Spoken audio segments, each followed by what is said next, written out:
Deputy Chief Minister Shri Pawan Kalyan inaugurated the Jal Jeevan Mission workshop in Vijayawada. Aimed at providing safe drinking water to the rural areas, the workshop focused on the implementation of strategies and progress of the mission. The Pawan Kalyan discussing the challenges and the potential solutions for ensuring successful water delivery.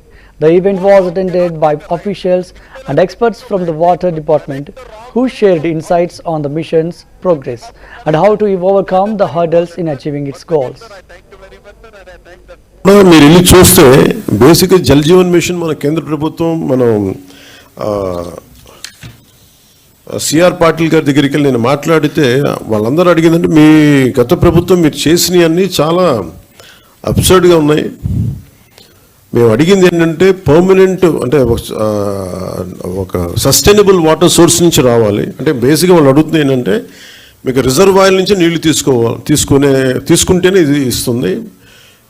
మీరు pipe లైన్కి మేము ఇవ్వం, మీరు reservoir నుంచి తీసుకొని మీరు అది ప్రజలకు ఇవ్వాలి, అంతేగాని గ్రౌండ్ వాటర్ నుంచి కాదు ఇదని చెప్తే. కానీ గత ప్రభుత్వం చేసిందంతా ఏంటంటే మన అడిగిన పర్పస్ ఏంటంటే కేంద్ర ప్రభుత్వం ప్రాజెక్ట్ ఇది రిజర్వాయర్ నుంచే తీసుకోమని చెప్పింది.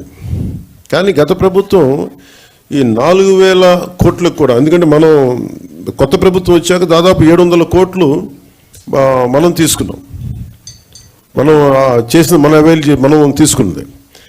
ఇప్పుడు జల్ జీవన్ మిషన్ కింద వాళ్ళు అడిగింది ఏంటంటే మనకున్న దాదాపు 38 మేజర్ సస్టైనబుల్ సోర్స్ రిజర్వాయర్స్ ఉన్నాయి మనకి.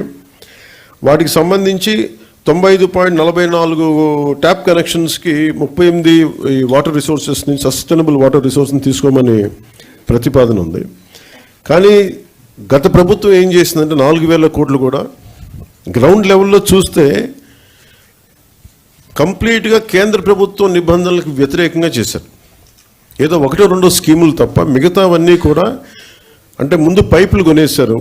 ఫస్ట్ ఎక్కడైనా సరే మనం నీటిని ఎక్కడి నుంచి తెచ్చుకుంటాం అనేది గుర్తించడం మానేసి ముందు పైపులు వేసేసారు. అవసరమైతే ఒక బోర్ పాయింట్ తవ్వేస్తారు.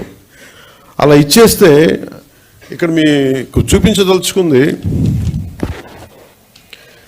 ఈ ఈ 2 మ్యాప్స్ ఉన్నాయి ఇక్కడ. యాక్చువల్ జల్ జీవన్ మిషన్ తాలూకు ముఖ్య ఉద్దేశం ఇది. 38 సస్టైనబుల్ రిజర్వాయర్స్ నుంచి దీని మ్యాపింగ్ ఇలా ఉండాలి.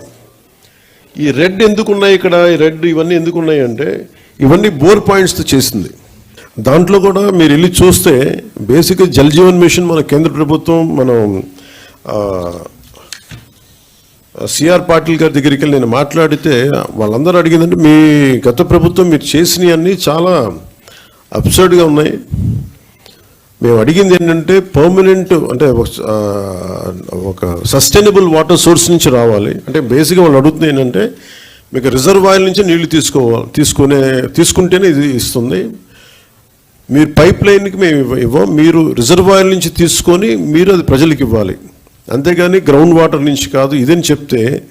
కానీ గత ప్రభుత్వం చేసిందంతా ఏంటంటే మన అడిగిన పర్పస్ ఏంటంటే కేంద్ర ప్రభుత్వం ప్రాజెక్ట్ ఇది రిజర్వాయర్ నుంచే తీసుకోమని చెప్పింది. కానీ గత ప్రభుత్వం ఈ 4,000 కోట్లకు కూడా, ఎందుకంటే మనం కొత్త ప్రభుత్వం వచ్చాక దాదాపు 700 కోట్లు మనం తీసుకున్నాం, మనం చేసిన మనం తీసుకున్నది. ఇప్పుడు జల్ జీవన్ మిషన్ కింద వాళ్ళు అడిగింది ఏంటంటే మనకున్న దాదాపు 38 మేజర్ సస్టైనబుల్ సోర్స్ రిజర్వాయర్స్ ఉన్నాయి మనకి.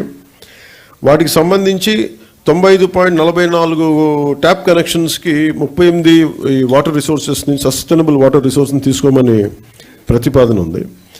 కానీ గత ప్రభుత్వం ఏం చేసిందంటే 4,000 కోట్లు కూడా గ్రౌండ్ లెవెల్లో చూస్తే కంప్లీట్గా కేంద్ర ప్రభుత్వం నిబంధనలకు వ్యతిరేకంగా చేశారు. ఏదో 1-2 స్కీములు తప్ప మిగతావన్నీ కూడా అంటే ముందు పైపులు కొనేశారు. ఫస్ట్ ఎక్కడైనా సరే మనం నీటిని ఎక్కడి నుంచి తెచ్చుకుంటాం అనేది గుర్తించడం మానేసి ముందు పైపులు వేసేసారు. అవసరమైతే ఒక బోర్ పాయింట్ తవ్వేస్తారు. అలా ఇచ్చేస్తే ఇక్కడ మీకు చూపించదలుచుకుంది ఈ ఈ 2 మ్యాప్స్ ఉన్నాయి ఇక్కడ. యాక్చువల్ జల్ జీవన్ మిషన్ తాలూకు ముఖ్య ఉద్దేశం ఇది. 38 జరుగుతున్న అంశాన్ని ఈ చట్టంలో పొందుపరచడం జరిగింది.